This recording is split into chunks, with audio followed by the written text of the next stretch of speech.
The grand ballroom of the New Angeles spaceport buzzed with conversation and the soft clinking of champagne glasses.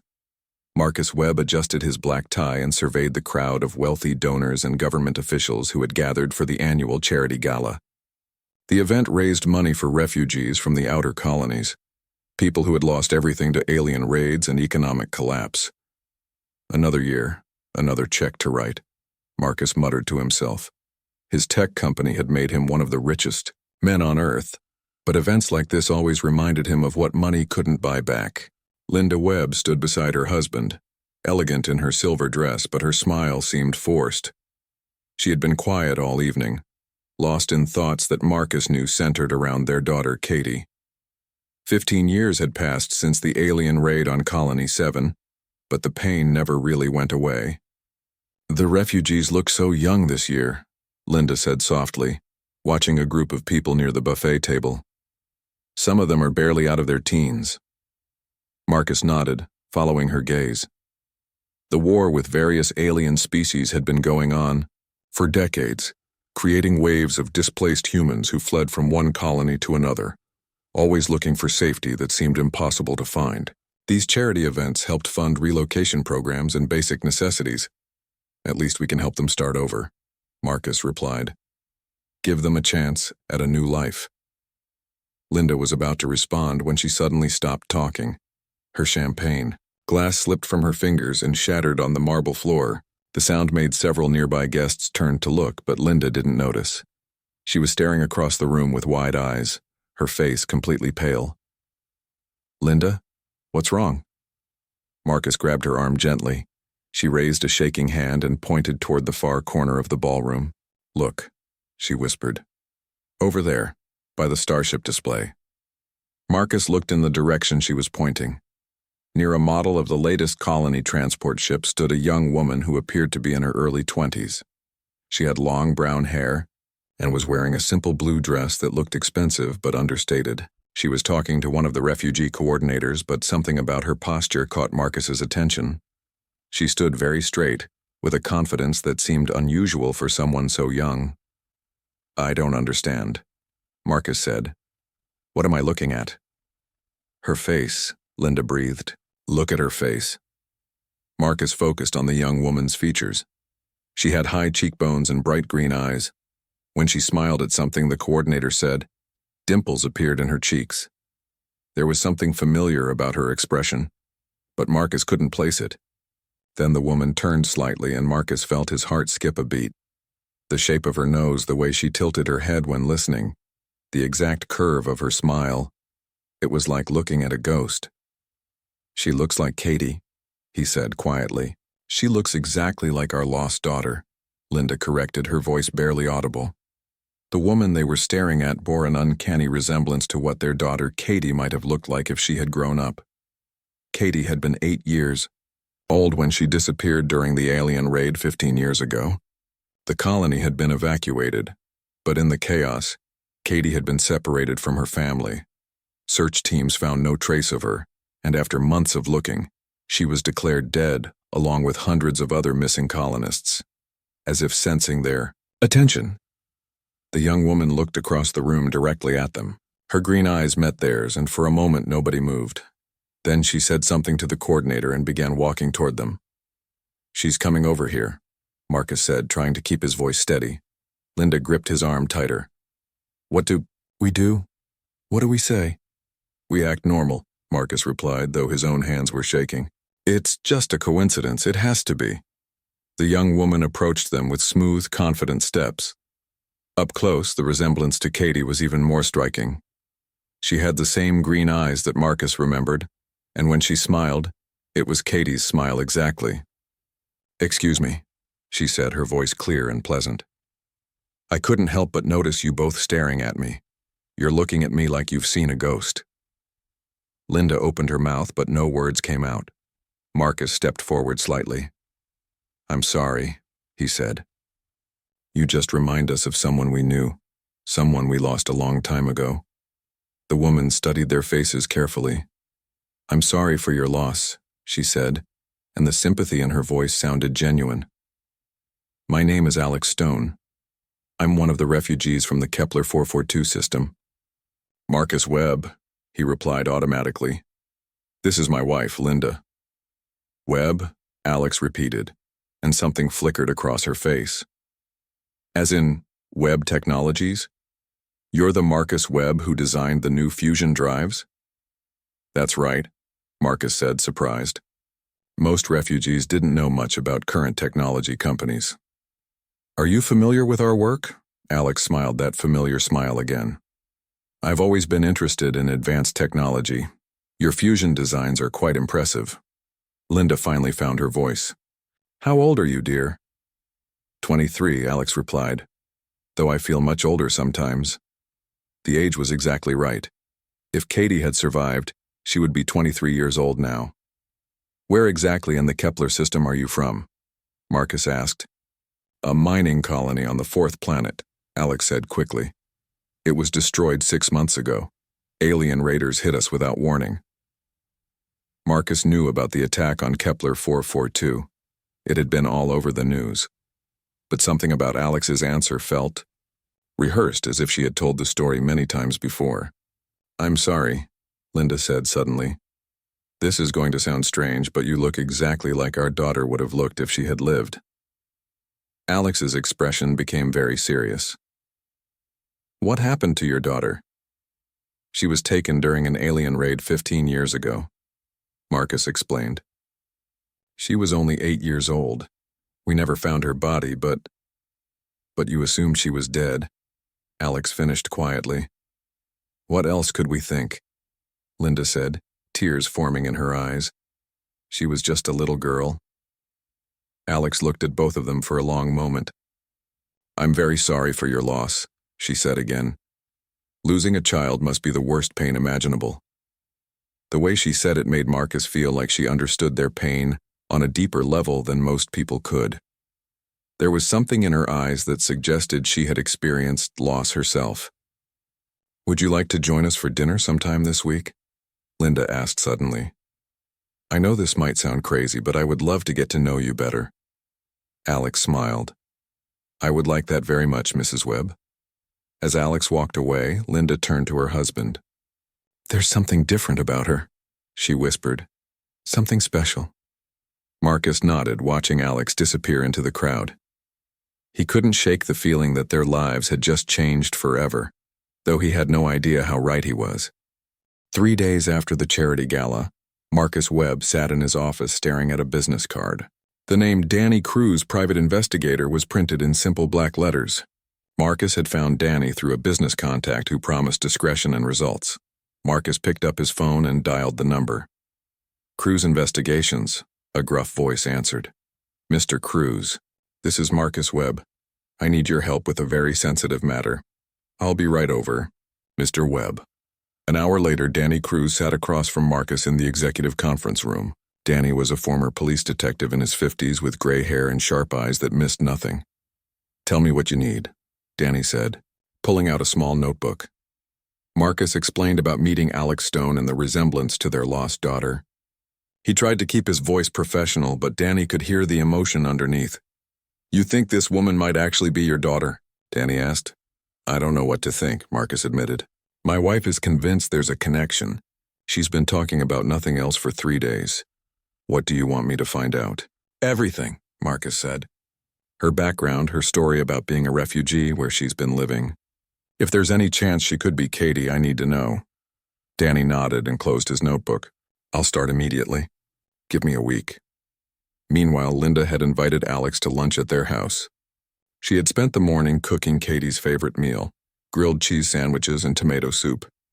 It felt silly, but she couldn't help herself. Alex arrived exactly on time, carrying a small bouquet of flowers. Thank you for inviting me, she said. Your home is beautiful. Linda led her through the house, pointing out various rooms and family photos. When they passed Katie's old bedroom, which Linda had kept exactly the same for 15 years, Alex stopped and looked inside. This was your daughter's room? Alex asked quietly.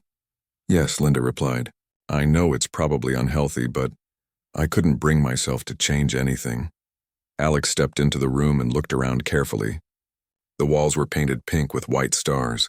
Stuffed animals sat on the bed and children's books filled the bookshelf. She liked astronomy, Alex observed, looking at a poster of the solar system. How did you know that? Linda asked, surprised. The poster was small and not very obvious among all the other decorations. Alex seemed startled by the question. The poster. And there's a telescope by the window. Linda looked where Alex was pointing. There was indeed a small telescope, but it was partially hidden behind the curtains. Most visitors to the room never noticed it. During lunch, Alex asked many questions about Katie. She wanted to know about her personality, her favorite games, her friends at school. Linda was happy to share memories, but she noticed that Alex seemed to already know some details. Katie had this secret hiding place, Linda mentioned.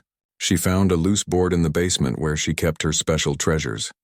Behind the water heater, Alex said automatically. Under the third floorboard from the wall, Linda dropped her spoon. How could you possibly know that? Alex looked confused for a moment. You must have mentioned it before. No, I didn't, Linda said firmly. I've never told anyone about that hiding place. Marcus and I only found it when we were looking for Katie after she disappeared. Alex's face went pale. I'm sorry, I must have misunderstood what you said. But Linda knew what she had heard. There was no way Alex could have known about Katie's secret hiding place unless she had been there herself. That evening, Danny Cruz called Marcus with his preliminary findings. I've got some interesting information about your Alex Stone, Danny said. Her refugee documentation is perfect. Too perfect, if you ask me. What do you mean? Every piece of paperwork checks out. Her identity records, her travel documents, her refugee status, it's all completely legitimate. But here's the thing. The paperwork is so clean it looks like it was created by a computer, not processed by real government offices. Marcus felt his heart racing. What else did you find? She's been living in a high-end apartment downtown for the past 6 months. The rent is being paid by an account that traces back to a shell company. And get this, she's been seen at several advanced technology conferences, asking very sophisticated questions about quantum physics and artificial intelligence. That's unusual for a refugee from a mining colony, Marcus said. Very unusual, Danny agreed. Most refugees are focused on finding work and basic housing. They don't attend scientific conferences. And there's something else. I managed to get a sample of her DNA from a coffee cup she threw away. How did you manage that? I have my methods. The important thing is the results. I had it compared to the DNA samples you and your wife provided. She shares 47% of her genetic material with you two. Marcus sat down heavily. What does that mean exactly? It means she's definitely related to you, but she's not your biological daughter. A daughter would share 50% DNA with each parent. 47% suggests she might be a close relative like a niece or what? Or something else entirely. Something I've never seen before. That night Marcus told Linda about Danny's findings. Linda listened quietly, then shook her head. I don't care what the DNA says, she insisted. I know in my heart that she's connected to Katie somehow. But how is that possible? Marcus asked. Even if she is Katie, how could she look 23 when she should only be 23? And how could she know things that only Katie would know? I don't know, Linda said, but I'm going to find out. The next day, Linda invited Alex to dinner. She prepared another one of Katie's favorite meals and watched Alex's reaction carefully. When Alex saw the food, her eyes lit up with genuine joy. This looks delicious, Alex said. It smells just like...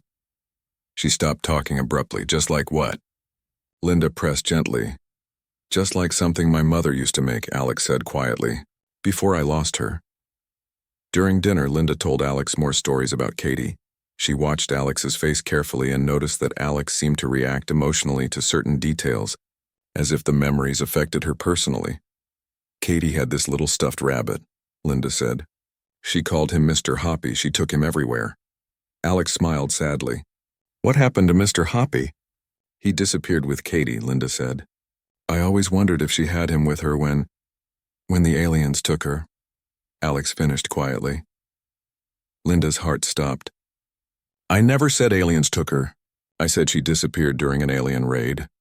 Alex looked up sharply, realizing her mistake. For a moment, her careful composure cracked, and Linda saw something in her eyes that looked like fear. Alex, Linda said gently. Who are you, really? Alex stared at her for a long moment. When she finally spoke, her voice was barely a whisper. "I think it's time you knew the truth about what really happened to your daughter." Alex Stone sat across from Marcus and Linda Webb in their living room, her hands folded in her lap. The evening light came through the windows, casting long shadows across the room. For several minutes, nobody spoke. "The truth," Linda said finally, "is what I've been waiting 15 years to hear." Alex took a deep breath. "What I'm about to tell you will sound impossible. You'll think I'm crazy or lying, but every word is true." Marcus leaned forward. "We're listening." "The aliens who raided Colony 7 weren't raiders," Alex began. "They weren't there to steal resources or capture slaves. They were recruiters." "Recruiters for what?" Marcus asked. "For something called the Synthesis Project," Alex said. "It's a secret human program that's been running for over 20 years. Most governments don't even know about it." Linda shook her head. "That doesn't make sense. Why would humans work with the aliens who attack our colonies?" "Because not all aliens are our enemies," Alex explained. "The ones who took Katie, who took me, they're different. They're part of an ancient species that has been watching the galaxy for millions of years. They found something terrible coming our way." Alex stood up and walked to the window, looking out at the stars that were beginning to appear in the darkening sky. "There's a species called the Devourers," she continued. "They move from galaxy to galaxy, consuming every intelligent life form they find. They've destroyed thousands of civilizations. The ancient aliens learned about them too late to save their own people, but they had enough time to prepare a warning for others." Marcus and Linda exchanged glances. This sounded like science fiction, but Alex spoke with such conviction that it was hard to dismiss. "The ancient aliens offered humanity a choice," Alex said, turning back to face them. "We could stay as we are and face certain extinction when the Devourers arrive, or we could evolve. Become something more than human." "What does that mean exactly?" Linda asked. "The ancient aliens developed a process that could enhance human biology using their technology. It would make us faster, stronger, smarter, give us abilities that could help us fight back against the Devourers." "And they needed children for this process?" Marcus asked, his voice tight with anger. "Children adapt better to the changes," Alex said softly. "Adult brains are too set in their patterns. But children's minds are flexible enough to handle the enhancements without losing their humanity." Linda stood up suddenly. "Are you telling me that Katie was taken to be experimented on?" "Not experimented on," Alex said quickly. "Enhanced. Made into something better. Something that could help save humanity." "Without our permission," Linda shouted. "She was 8 years old." "You're right," Alex said, her voice filled with sadness. "It wasn't fair. The people running the Synthesis Project made terrible choices. They convinced themselves that the greater good justified taking children from their families." Marcus was trying to process what he was hearing. "If this is all true, what happened to Katie? Where is she now?" Alex walked back to the couch and sat down. She looked directly into Marcus's eyes, and he saw something there that made his heart skip. "I am Katie," she said quietly. The room fell completely silent. Linda sank back into her chair, her face pale. "That's impossible," Marcus whispered. "I know how it sounds," Alex said, "but I have all of Katie's memories. I remember living in this house. I remember my room with the pink walls and the telescope by the window. I remember Mr. Hoppy, my stuffed rabbit. I remember the secret hiding place behind the water heater where I kept my special rocks and my diary." Linda began to cry. "But you're not 8 years old. You're 23. "The enhancement process changed my body as well as my mind," Alex explained. "I aged faster than normal for several years until I reached physical maturity. My body stopped aging when I turned 21. "Prove it," Marcus said, his voice shaking. "Tell me something that only Katie would know." Alex smiled, and for a moment Linda could see the little girl she remembered. "When I was 6, you taught me to ride a bike in the driveway," Alex said. "I was so scared that I made you promise to hold on to the back of the seat. But you let go after just a few steps, and I rode all the way to the end of the driveway by myself. When I realized what had happened, I was so proud that I cried happy tears." Marcus felt his own eyes filling with tears. He had never told anyone about that moment, not even Linda. "And Mom," Alex continued, looking at Linda, "you used to sing me a lullaby every night. It went like this. Starlight, star bright, my little girl will be all right. Close your eyes and drift away. Mommy loves you every day." Linda broke down completely. She had made up that song when Katie was a baby, and she had never sung it to anyone else. It's really you, Linda sobbed. My little girl. Alex knelt down beside Linda's chair. I'm still your daughter, Mom. I'm just different now. What kind of different? Marcus asked, though he was no longer skeptical. I can process information much faster than normal humans, Alex explained. I can interface directly with computer systems. My reflexes are enhanced and I'm much stronger than I look. I can also communicate telepathically with other enhanced humans across vast distances. Other enhanced humans? Marcus asked. There are thousands of us, Alex said, all originally human children who went through the enhancement process. We've been preparing for the war that's coming. What war? Linda asked, wiping her eyes. The Devourers are almost here, Alex said grimly. Our scouts have detected their advanced ships at the edge of the galaxy.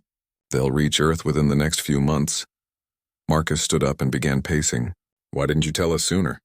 Why wait 15 years to come home? Because I wasn't ready, Alex admitted. The enhancement process takes time to complete. And because I was afraid you wouldn't accept what I had become. We would have accepted anything, Linda said fiercely. We just wanted our daughter back. I know that now, Alex said. But I was afraid that you would see me as a monster. Something that used to be Katie but wasn't anymore. Are you still our Katie? Marcus asked directly. Alex thought carefully before answering. I have all of Katie's memories and emotions. I love you both just as much as she did. But I'm also something more now. I can do things that Katie never could have done. Show us, Linda said. Alex looked around the room and spotted Marcus's tablet on the coffee table. She picked it up and held it for a moment. Suddenly, the screen began displaying complex mathematical equations and technical diagrams. I'm accessing your home network and your company's research databases, Alex said. I can see the fusion reactor design you've been working on. There's an error in the containment field calculations that's been causing the instability problems. She touched the screen, and the equations changed. This modification should fix the issue. Marcus looked at the screen in amazement. The solution was elegant and simple, but it had escaped his team of engineers for months. How did you do that? He asked. My brain works differently now, Alex explained. I can process thousands of calculations simultaneously and see patterns that normal humans miss. This is incredible, Marcus said. But it's also terrifying. If you can do this, what can the Devourers do? Much worse, Alex said seriously. That's why we need to prepare. The enhanced humans have been building defenses and weapons, but we can't do it alone. We need Earth's resources and population. Linda reached out and took Alex's hand. What do you need from us? I need you to help me convince the world's leaders that the threat is real, Alex said. And I need you to understand that some people will have to choose to undergo the enhancement process if we're going to survive. What about people who don't want to be enhanced? Marcus asked. They'll still be human, Alex said, and they'll still be valuable. But they'll need the protection of those who can fight the Devourers directly. This is a lot to process, Marcus said, sitting back down. I know, Alex said. But there's something else you need to know. I'm not the only enhanced human who has returned to Earth. There are others and they're making contact with their families too. Why now? Linda asked. Because the time for hiding is over, Alex said. The Devourers will be here soon and humanity needs to be ready. Whether we like it or not, the war is coming. She looked at both her parents with eyes that held both love and determination. The question is, will you help me save our species? Marcus Webb barely slept that night. He lay in bed staring at the ceiling, trying to process everything Alex had told them. Beside him, Linda tossed and turned, mumbling their daughter's name in her sleep. At dawn, Marcus got up and made coffee. He was sitting at the kitchen table when he heard helicopters approaching. Through the window, he saw 3 military aircraft landing on his front lawn. Linda, he called upstairs. We have company. By the time Linda came downstairs, soldiers in dark uniforms were surrounding the house. A woman in military dress stepped out of the lead helicopter and walked toward the front door, the doorbell. Rang. Marcus opened the door to find a stern-looking woman in her 50s with short, gray hair and sharp blue eyes. Her uniform displayed the rank of general. Mr. Webb, I'm General Patricia Hayes, Department of Special Projects, she said. We need to talk. About what? Marcus asked, though he had a sinking feeling he already knew. About your visitor yesterday evening, the general replied. May we come in? Marcus looked past her at the soldiers positioned around his property. Do I have a choice? There's always a choice, Mr. Webb. But this conversation is going to happen one way or another. Marcus stepped aside and let General Hayes enter, followed by a man in a white lab coat who introduced himself as Dr. Nathan King. Linda came into the living room, still in her robe.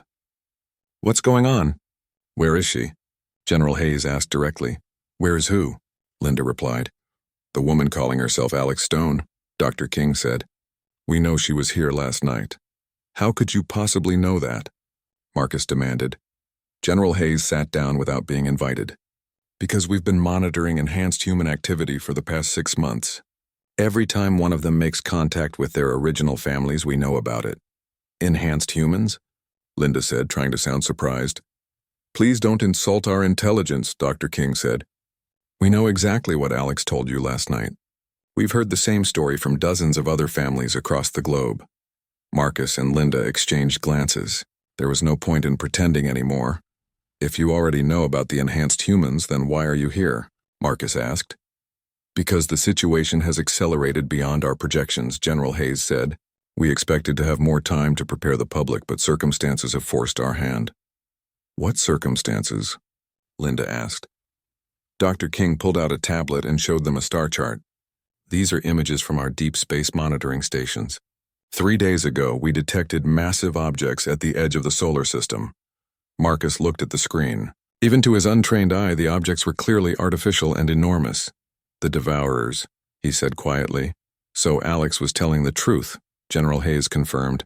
"The enemy has arrived ahead of schedule. We estimate they'll reach Earth's orbit within 72 hours. Linda sat down heavily. 72 hours? But Alex said we had months.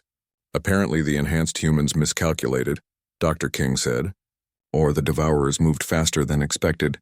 "Where is Alex now?" Marcus asked. "She's at our primary facility along with 47 other enhanced humans who have returned to Earth," General Hayes said. "They're coordinating the defense effort." "Defense effort?" Linda stood up angrily. "You mean you're sending our children to war?" "Mrs. Webb," General Hayes said patiently, "they're not children anymore. And this isn't our choice. The enhanced humans came to us. They're the only ones who have a chance of fighting the Devourers successfully." Marcus was trying to understand the bigger picture. "How long have you known about the synthesis project?" "Since the beginning," Dr. King admitted. "The project was initially a joint operation between several world governments and the ancient aliens. But it was classified at the highest levels. You knew aliens were taking our children and you didn't stop it?" Linda's voice was shaking with rage. "We knew volunteers were being recruited for humanity's survival," General Hayes corrected. "The families weren't told because the project required absolute secrecy." "Volunteers?" Marcus shouted. "Katie was 8 years old. She couldn't volunteer for anything." "The selection process identified children with the specific genetic and psychological profiles needed for successful enhancement," Dr. King explained. "It wasn't random." "That doesn't make it right," Linda said. "No," General Hayes agreed quietly. "It doesn't. But it may be the only thing that saves our species." A new voice spoke from the doorway. "That's exactly right." Everyone turned to see Alex entering the room. She was wearing a black uniform that seemed to shimmer slightly in the light. "Alex," Linda ran to embrace her daughter. "How did you get past our perimeter?" General Hayes demanded. Alex smiled. "Enhanced reflexes and the ability to interfere with electronic systems. Your sensors never saw me coming." Dr. King was staring at Alex with fascination. "Remarkable. The integration appears to be complete." "Please don't talk about me like I'm a lab experiment," Alex said coolly. "My apologies," Dr. King said. "But you have to understand, this is the first time we've been able to observe an enhanced human up close." "You'll have plenty of opportunities for observation in the coming days," Alex said. "Right now we need to focus on the immediate threat." She moved to the window and looked up at the sky. "The Devourer advanced scouts will be here within hours. Their main fleet will follow. What can we do?" Marcus asked. "The enhanced humans will handle the space battle," Alex said. "But we need the Earth's population to be prepared for what comes next." "Which is?" General Hayes asked. "If we fail to stop them in space, they'll land on Earth and begin the consumption process." Alex explained. "They'll target population centers first, converting humans into energy to fuel their ships." Linda grabbed Alex's arm. "Is there any chance of winning?" Alex was quiet for a moment. There's always a chance, but it will require sacrifices from everyone. What kind of sacrifices? Dr. King asked. Some humans will need to undergo emergency enhancement, Alex said. The process isn't as complete as what we experienced, but it will give people a better chance of survival. How many people? General Hayes asked. As many as possible, Alex replied. The more enhanced humans we have, the better our odds. Marcus felt overwhelmed. This is all happening too fast. Yesterday we thought you were dead, and now you're telling us the world might end. Alex took her father's hand. I know it's difficult, but I need you to trust me. We do trust you, Linda said immediately. What do you need us to do? I need you to help convince people that the enhancement process is necessary, Alex said. Many people will be afraid of changing what makes them human. Are you still human? Marcus asked directly. Alex considered the question carefully. I'm more than human now, but I'm still your daughter. I still love you both. I still cry when I'm sad and laugh when I'm happy. The enhancement didn't take away my humanity, it added to it. Dr. King leaned forward. What exactly does the enhancement process involve? It's complicated, Alex said. But essentially, alien biotechnology is integrated with human biology. It enhances physical capabilities, increases brain function, and allows for direct interface with advanced technology. And the risks? General Hayes asked. There's a 15% failure rate, Alex admitted. Some people's bodies reject the enhancement. But the alternative is almost certain death when the devourers arrive. The room fell silent as everyone absorbed this information. How do we even begin to explain this to the public? Marcus asked. We don't have time for a gradual disclosure, General Hayes said. We'll have to broadcast the truth and hope people accept it. They won't, Linda said. People don't adapt to change that quickly. Then we'll have to help them adapt, Alex said. The enhanced humans will demonstrate their abilities publicly. When people see what we can do, they'll understand why the process is necessary. A loud alarm began sounding from outside. General Hayes grabbed her radio. Command, this is Hayes. What's your status? General, we have multiple contacts breaking atmosphere. A voice crackled through the radio. The advanced scouts have arrived. Alex walked to the window and looked up. In the distance, dark shapes were visible against the blue sky. It's starting, she said quietly. Alex, Linda said, grabbing her daughter's hand. Promise me you'll be careful. Alex hugged her mother tightly. I promise I'll do everything I can to protect you and Dad and everyone else on Earth. That's not what I asked, Linda said. Alex pulled back and looked into her mother's eyes. I can't promise I'll be safe, Mom, but I can promise that everything I do will be to keep you safe.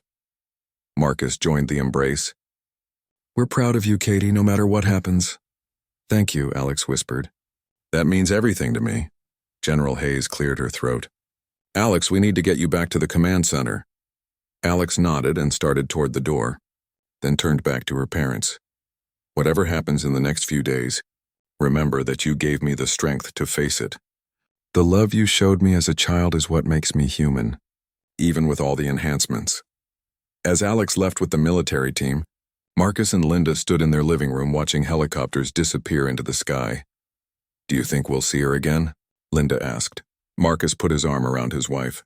Yes, but I don't think any of us will be the same when this is over. The sky above Earth turned black as massive alien ships blotted out the sun. From their living room window, Marcus and Linda Webb watched news broadcasts showing the same terrifying sight from cities around the world. The Devourer fleet had arrived in full force. Emergency broadcasts are going out in every language, the news anchor reported, her voice shaking. World leaders are asking all citizens to remain calm and follow evacuation procedures. Marcus turned up the volume. This is it. This is really happening. On the screen, they could see smaller ships breaking away from the massive motherships and streaking toward Earth's surface. But they weren't alone. Bright flashes of light in space showed that Earth's defenses were fighting back. Those lights, Linda said, pointing at the screen. Those are the enhanced humans, aren't they? Before Marcus could answer, their television suddenly changed channels by itself.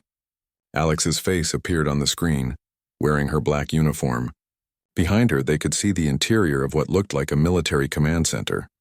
Mom, Dad, Alex said, looking directly into the camera. I'm broadcasting this directly to your television. I wanted you to know that I'm safe and that the battle is going better than we hoped.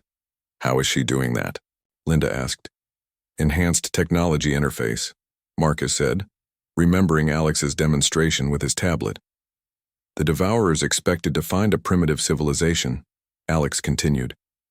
They've conquered thousands of species by adapting to their predictable attack patterns. But humans don't fight like other species. Through the window, they could see explosions in the upper atmosphere as the battle raged above. We're not just using advanced technology against them, Alex explained. We're using human creativity, unpredictability, and something they've never encountered before. The willingness to fight not just for survival, but for love. The broadcast shifted to show space combat footage. Enhanced humans in sleek ships were engaging the alien vessels with tactics that seemed to change constantly. Instead of following standard military formations, they moved like artists painting in 3 dimensions. The enhanced humans are fighting like individuals working as a team, Marcus observed. Not like a traditional military unit. That's the point, Alex's voice said, as if she could hear them. The Devourers adapt to patterns, but human emotion and creativity don't follow patterns. Suddenly, the house shook as something large crashed in their backyard. Marcus and Linda ran to the back door and saw a damaged alien scout ship half buried in their garden. Stay inside, Marcus said, but Linda was already opening the door. There might be survivors, she said.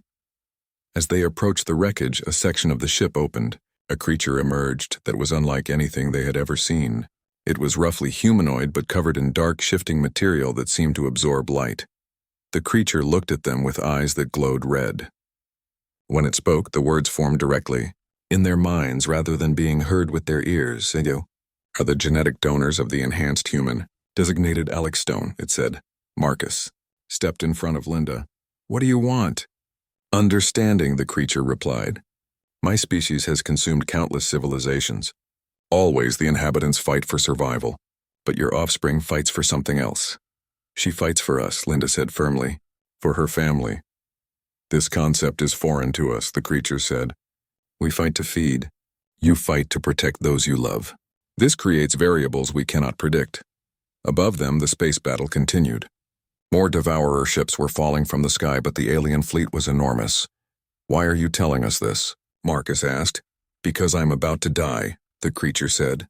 My ship is damaged beyond repair. But before I expire, I must understand why your species behaves irrationally. It's not irrational, Linda said. It's human. The creature studied her with its glowing eyes. You would sacrifice your own life for your offspring.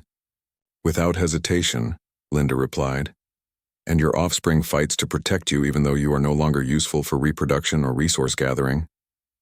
She fights to protect us because she loves us, Marcus said. And we love her. Love, the creature repeated. We have observed this phenomenon but never understood its tactical value. Suddenly, Alex's voice came through their communication device again. Mom, Dad, get away from that Devourer immediately. But the creature raised what might have been a hand. I am no longer a threat. I am curious.